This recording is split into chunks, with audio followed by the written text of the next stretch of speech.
আমার বাবা বিক্রি করে গেছে, বাবার পরে আমি আসছি।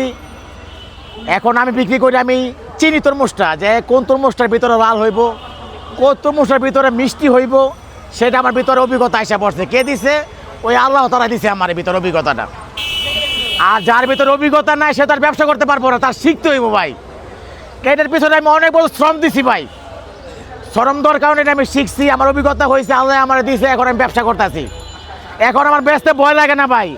আমি চোখ দিয়ে দেখি, চোখ দিয়ে দেখে বলতে পারি ওর বাপের নাম, ওর দাদার নাম, ওর 14 গোষ্ঠী নাম আমি বলতে পারি যে এর ভিতরে কি আছে।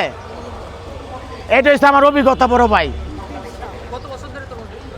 এটা আমি প্রায় ভাই আমার 1 যুগ পার হয়ে গেছে ভাই, তোর মধ্যে ব্যবসা করি আমি। আমার বাপ দাদার আগে বলে গেছে, আমার বড় ভাই করে, এখন আমি করতেছি। আমার অভিজ্ঞতা আছে, আমি চিনি যে কোন তরমুজটা ভালো, কোন তরমুজটা পাবলিকে নিয়ে খাইতে পারবো, কোনটা নিয়ে খাইতে পারবো না ওটা দিই না পাবলিকের, যেটা ভালো ওটা পাবলিকের দিই ভাই।